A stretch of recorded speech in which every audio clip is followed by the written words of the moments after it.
Alright, magandang hapon na ho sa lahat natin ng mga viewers Luzon, Visayas at Mindanao all over the world. Welcome naman sa ating panibagong video, panibagong reaction, mga ka-action, mga kakamping. So may gusto lang ho ako na i-share ho sa inyo. Pero bago ang lahat, nais ko po muna kayong batiin ng Merry Christmas. Sana po ay nasa mabuti kayong kalagayan, saan man kayo sulok ng mundo. So ito po ang isi-share ko sa inyo, tungkol ho ito sa mga sinabi ni Anthony Taberna. O ito mga DDS, kung may maalala kayo, pakisagot or paki-comment dyan sa comment section. Pero alam ko, mahirapan kayo na sagutin ito. Dahil ako din, mismo, wala ho akong naalala. O kumbaga comparison ito sa nagdaang administrasyon ni dating Pangulong Duterte at sa current administrasyon na si Mr. President Bongbong Marcos, kung sino nga ba talaga ang may action. O bago po ako magpatuloy, panoorin at pakinggan po muna natin ito si Anthony Taberna. So, nakita niyo po yung sequence of events. Tandaan po ninyo, nung panahon ni dating Pangulong Rodrigo Duterte, may mga pinangalanan siyang mga tao. May mga pinangalanan siyang mga tao tungkol po dito sa, sabi niya, corruption. Pero meron ba siyang naipakulong na corrupt noon, nung panahon niya? Pangulong Duterte, meron ba kayo naalalang ipinakulong niya na corrupt? Hindi ako, baka naman nalimutan ko lang. Meron ba? Wala. Pero in fairness dito sa presidente na to, si Pangulong Bongbong Marcos, magalit na kayo sa akin o magalit, kung hindi niya kinumpronta to, hindi tayo ganito kagising sa katotohanan. Hindi po ba, mga kababayan? Kung hindi ginawa ni Pangulong Bongbong Marcos tong mga pinagagagawa niya na to, hindi sana tayo mulat na mulat ngayon, galit na galit ngayon, na meron palang ganitong klase ng sistema.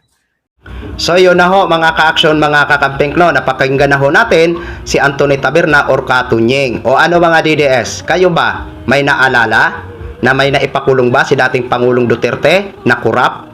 Kasi si dating Pangulong Duterte mismo, aminado na may korupsyon. Pero, yan ang tanong natin kung ginaksyonan niya ang regarding sa korupsyon. Kasi alam niya na may korupsyon.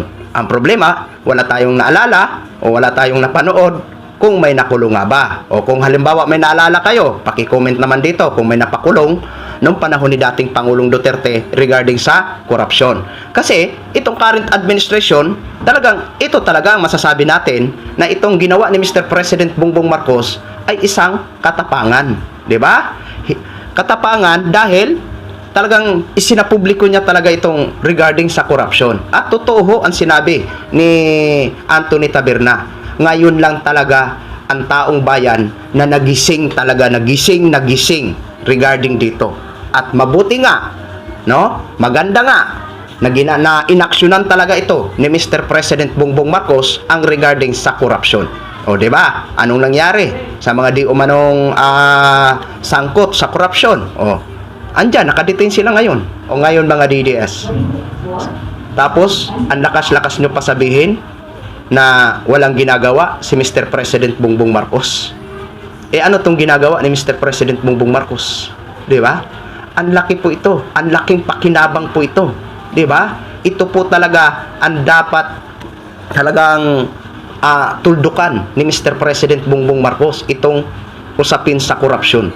Kasi tayo po na mga ordinaryong Pilipino ang nagsasuffer dito, 'di ba? Kaya magpasalamat kayo mga DDS na si Mr. President Bongbong Marcos, ang buong tapang niya talaga na talagang inaksyonan niya itong korupsyon, 'di ba? Noong mga panahon ng tatay niyo na sinasabi niyo the best president, inaksyonan ba? May nakulong ba? 'Di ba? O yun yung mga tanong natin sa inyo eh. 'Di ba? Kasi ang galing-galing nyo kung mambas sa Pangulo kay Mr. President Bongbong Marcos, pero hindi nyo muna tinitingnan yung nakaraan kung naging the best nga ba. 'Di ba? Kasi para sa mga DDS, the best daw si dating Pangulong Duterte.